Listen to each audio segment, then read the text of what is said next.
The Railway Children, based on the story by Nesbit. Chapter 1. Change. It all began at Peter's birthday party. The servants were just bringing out the birthday cake, and the doorbell clanged sharply. "Water!" exclaimed Father. "Who can that be? Stop with me, everyone. I'll be back in a minute." Peering into the hallway, Peter saw Father leading two men into his study. "Who are they, Mother?" asked his sister Phyllis. "I don't know," said Mother, frowning. "Stay here. I'm going to find out." Mother disappeared into the study for ages. "What's going on?" asked Phyllis. "Let's just have to wait and see," replied Bobby, the eldest. "Was it to do with the government?" asked Peter. Father worked in the government office. "Just don't ask me questions, darlings. I can't tell you anything. Please, just go to bed." Upstairs, children tried endlessly to wiggle out when Father had gone. The next few days was just as strange. All the maids left. For sale. Signs went up outside the house. The beautiful furniture was sold and meals now consisted of plain, cheap food. Mother was hardly ever at home. "What's happening?" asked Peter. Finally, "Please tell us." "They got to play at being poorer for a bit," Mother replied. "We're going to leave London and live far away in the countryside."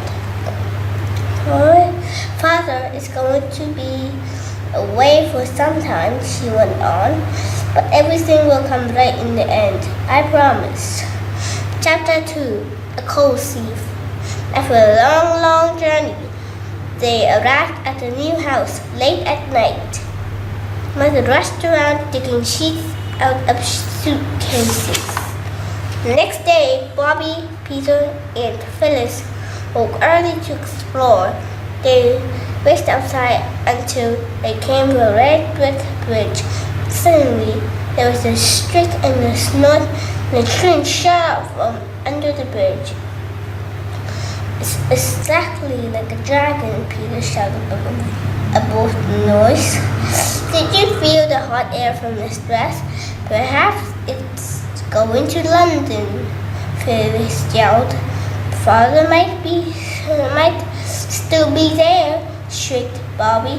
"With the magic dragon, you'll send our letter to our father. Let's wait." They pulled out the handkerchiefs and waved them in the breeze. Out of a first-class carriage window, a hand waved back.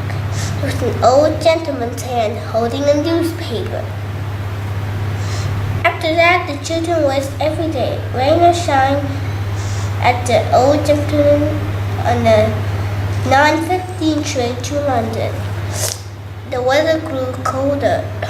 Mother sat in her icy bedroom, wrapped in shawls, writing stories to earn money for them all. Bobby, Peter, and Phyllis didn't notice the cold much. They were too busy playing. But one morning it snowed so much they had to stay inside. "Please make me like a fire, Mother," begged Bobby. "We are off reading, not until tonight. I'm afraid we can't afford to burn coal all day. Put on more clothes if you're chilly." Peter was furious. "I'm the man in this family now," he stormed, and I think we ought to be warm." For the next few days, Peter began to disappear without saying where he was going. "I can't understand it," Mother said to another. "The coal never seems to run out." That's Father Pete. Bobby whispered to Phyllis. "I'm sure he's up to something." They chased him all the way to the station and watched him pile a cart with coal from a huge heap. Then suddenly Peter screamed. A hand had shot out of the darkness and grabbed him by the shoulder.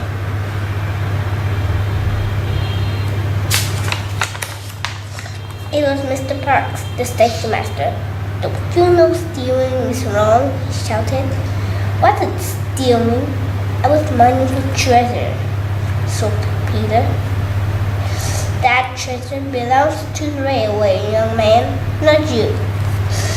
"She shouldn't have done it, Mr. Parks," said Bobby, shocked.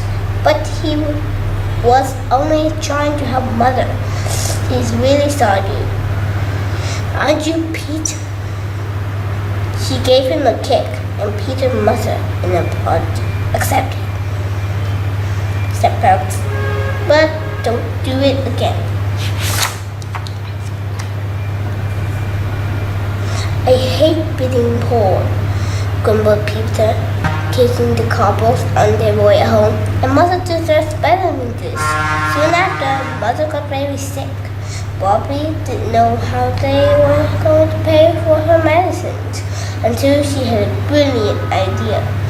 She wrote a letter to the old gentleman on the 9:15 train to London and asked Mr. Parks to give it to him. The very next day, a huge hamper appeared for the medicines as well as red roses, chocolates, and lavender perfume. A week later, Bobby, Peter, and Phyllis made a banner and waved it at the 9:15 train. It said, "Thank you, she is much better." But Mother was furious when she found out. "You must never ask strangers for things," she writes. Bobby was nearly in tears. "I didn't mean to be naughty, I know, my darling," said Mother. "But you mustn't tell everyone we're poor. We have enough to live on just. Now we won't say any more about it." Chapter 3. Red for Danger. They all felt miserable for absenting Mother. "I know what will cheer us up," said Bobby. "We can ask Mr. Parks for magazines people leave on trains. They're fun to read. Let's climb down the cliff and walk down the track to the station," suggested Peter. "We've never gone that way before." "I don't want to.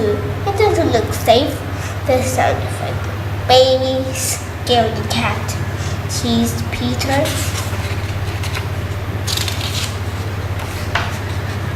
"It's all right, Phil," Bobby confirmed her. "This cliff isn't that steep." "Too ingenious one," crowed Peter. "Come on, Phil, you'll enjoy it." Slowly, Phyllis followed her brother and sister, muttering, "I still don't want to." They scrambled out down the cliff. Phyllis tumbled down the last bit where the steps had crumbled away and tore her dress. Now her red petticoat flapped through the tear as she walked. "There," she announced. "I told you this would be horrible." "And it is." "No, it isn't," disagreed Peter.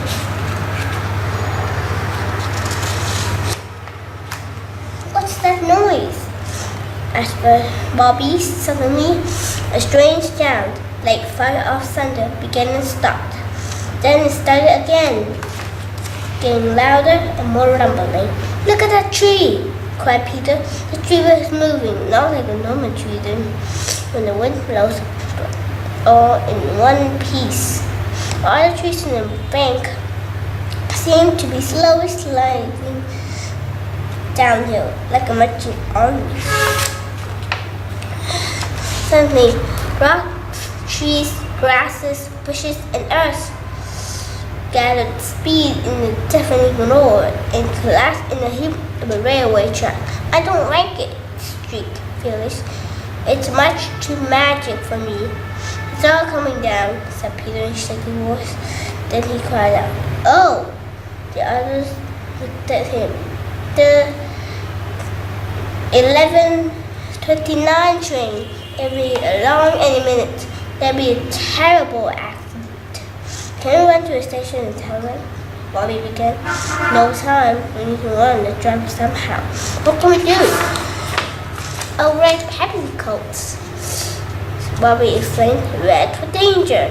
We tear them up and use them as flags. We can rip up clothes.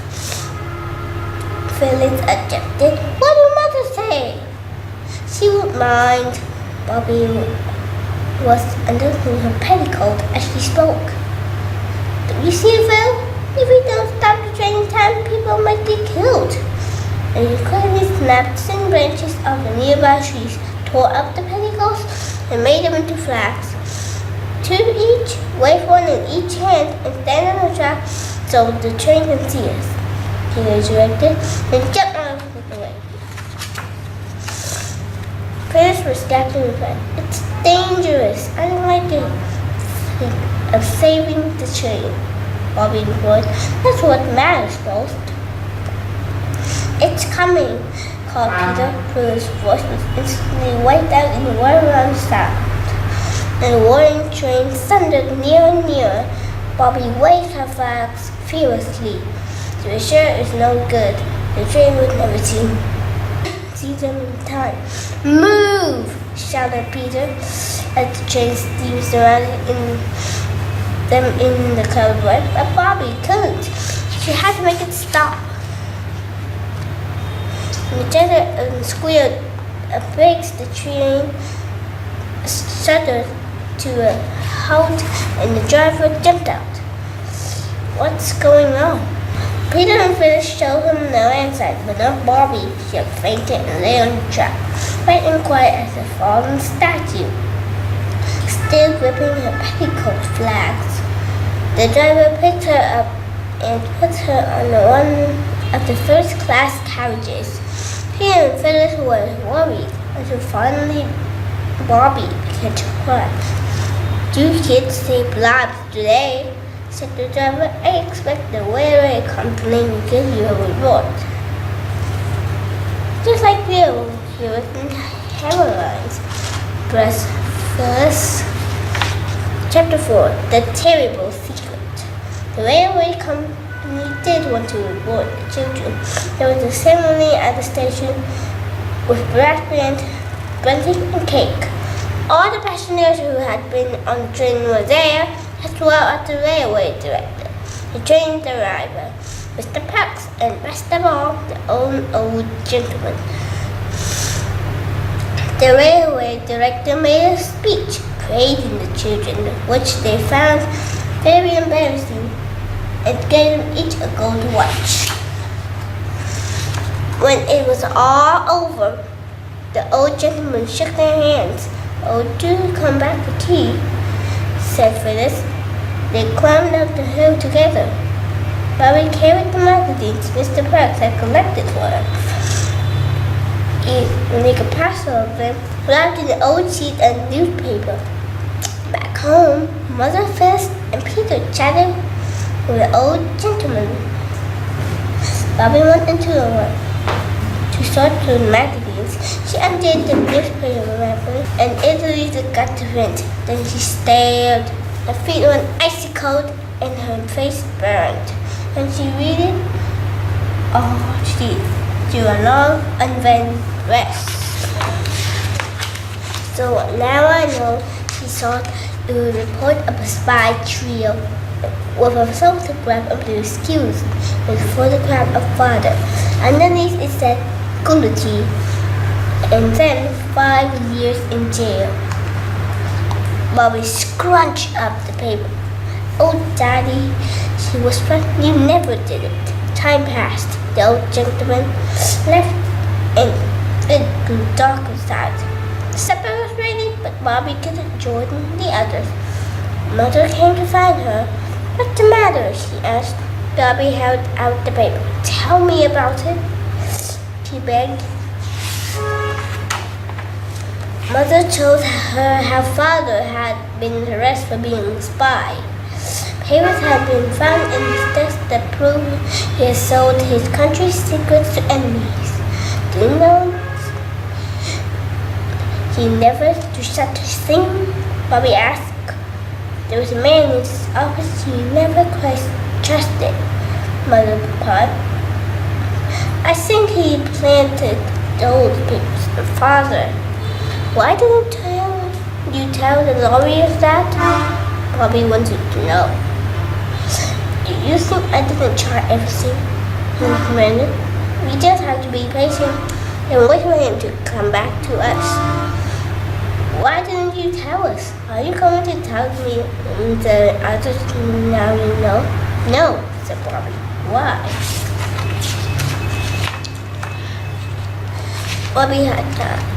Because it would only upset them. Exactly, said her mother. But now you found out, you must help each other to be brave. They went in to supper together.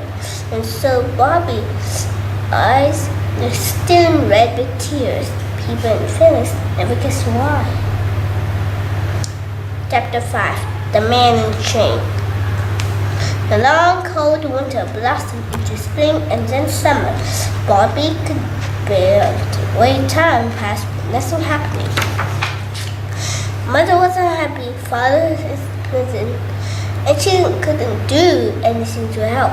So she wrote the letter, and once more it was to the old gentleman. Dear friend, Mother said we are not asked to force things for ourselves, but this isn't just for me. You see what it says in this paper. It isn't true. Father's not a spy. Could you find out who did it, and then they would let Father out of prison? Think it was your daddy. What do you feel? Please help me. You're a good friend, Bobby. Soon after he sent the letter, Bobby had her 12th birthday. Mother gave a bracelet she no longer wore. Peter and Phyllis made a cake, and Mr. Parks bought a bunch of flowers from his garden.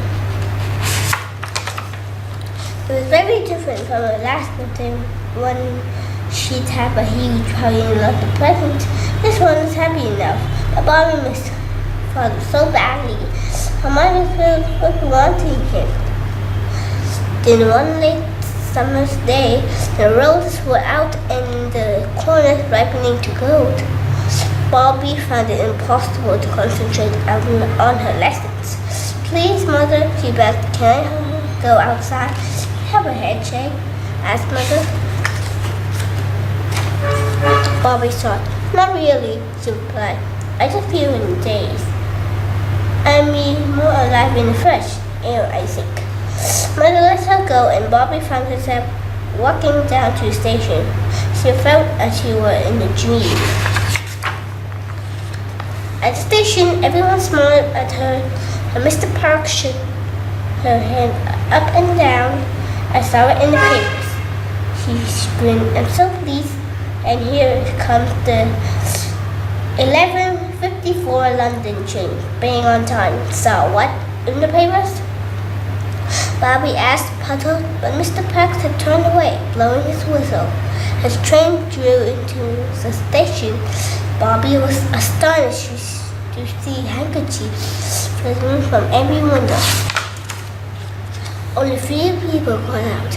An old woman with a basket of squabbling hands. The grocer's boy with a brown paper package. And third, oh, my daddy, my daddy. Bobby's cry pierced the air. People looked out of the windows to see a tall, thin man with a little girl rush up to each other with open arms. I felt something strange was going to happen today, said Bobby as they walked up the hill, but I never guessed what. Did Mother get my letter? Father asked. There weren't any letters this morning, Bobby replied. Mother wrote to tell you found out. He said you've been wonderful. The old gentleman has too. He helped them catch the real spy. Now, Bobby, run ahead and tell Mother and Peter and Phyllis I'm home. She paused in the garden, looked looking around at the rich summer countryside with the hungry eyes of someone who has seen too little flowers and trees in the wide blue sky. Mother, Bobby, Peter, and Phyllis stood in the doorway. Father went down the path to join them. You won't follow him. In that happy moment, in that happy family, no one else is wanted just now. The end.